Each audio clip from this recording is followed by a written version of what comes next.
بسم الله الرحمن الرحيم. أصحاب تقييمها iyo qaayaha naga mudan ee ku xiran bartan YouTube-ka Idaaja Media markale ku soo dhawaada muuqaal kale oo cusub.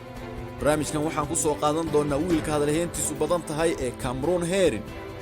haddaba waa qofma Cameron Herring kaas oo maxkamadda gobolka Florida ay ku xukuntay 24 sano xabsiya. maxaa sabab u ahaa inuu xukunka mutaysto? maxaa keenay inuu noqdo dambiilaha ugu magaca weyn dunida? waxay tahay waxa gabdhaha adduunka iyo kuwa Soomaalida ay ku arkeen ee uu dheer yahay ragga intiisa kale. waxaad sidoo kale barnaamijkan kala socon doontaa warbixino dheeraad ah oo ku saabsan wiilkaasi. ku soo dhawaada mar kale iyo warbixintaasi.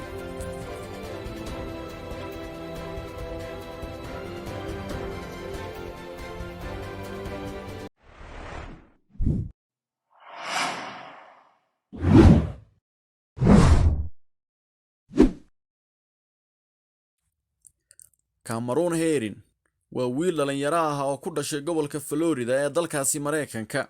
sanadka markuu ahaa 2000 waana 21 jir magaciisa iyo muuqaalkiisa gaaray adduunka oo dhan kadib markii ay warbaahinta caalamka ay qisadiisii ka qoreen warbixino joogto ah. Cameron Herring oo maxkamadda gobolka Florida ku xukuntay 24 sano xabsiya ayaa waxay qisadiisii noqotay tan ugu hadalhaynta badan. in maxkamadda Herring ku xukunto 24 sano xabsiya ayaa waxaa sabab u ahaa shil gaari oo sanadkii 2018 ka dhacay wadada Bayshar ee gobolkaasi Florida. Herring iyo asxaabtiisii oo saarnaa gaarigaasi oo ku socday xawaaro sare ayaa waxa uu ku dilay Jessica Rasenger iyo gabadheedii yareed oo shilkaas sababsaday. inkastoo uu shilkaasi dhacay 3 sano ka hor, haddana waxaa Herring xukunkiisii uu dhacay 3 bishan July maadaama xilligaasi ay da'diisu ahayd 18 sano. wuxuuna sharciga dalkaasi Mareykanka diidayaa in da'daasi dambiilo lagu xukumo. wiilkan oo muuqaalkiisa ku sixray gabdhaha caalamka oo dhan ayaa waxaa magaciisa iyo muuqaalkiisii baraha bulshada ku adeegsaday inta ugu badan hablaha adduunka, ayagoo tilmaamaya sida ayna raali ugu ahayn in wiilkaasi xabsi ku jiro.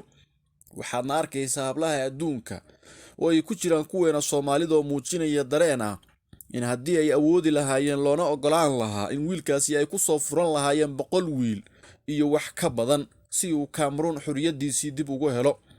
taasoo noqotay arrin ay aad u la yaabaan wiilasha caalamka. markaad social mediaha booqato sida Facebook iyo TikTok ayaa waxaad ku arkaysaa hablo Soomaaliyeed oo iska soo duubay muuqaalo uu ka dhex muuqdo wiilkan, ayagoo muujinaya sida ay wax u yihiin in wiilkaasi ay sugayso 24 sano xabsiya. habdhaqankan cusub ee social mediaha ku soo kordhay ayaa waxay keentay in wiilasha iyo hablihii Soomaaliyeed ay noqdaan kooxo iska soo horjeeda uu dagaal adag ka dhaxeeyo. wiilasha ayaa ku doodaya in fanaanada reer Suudaan ee nada tahay quruxdii oo qof ah, halka hablihii ay Cameron ku tilmaameen inuu yahay qurux low mar la araga. si kastaba ha ahaatee, waxaan wiilasha iyo hablaha Soomaaliyeed ku dhahayaa marna raaliha ka noqonina inaad gorgortan gelisaan Soomaalinimadiinna, sababtoo ah ma aaminsani waxaad idinka iska weydeen inaad meel kale ka heli kartaan. waxaan halkaa ku soo koobayaa barnaamijkan. haddaad nagu cusub tahay fadlan subscribe dheh, kambaleelka furo oo asxaabtaada ku share gare. Idaaja oo idin leh intaan ku kulmayno muuqaalka xiga. nabadgelyo.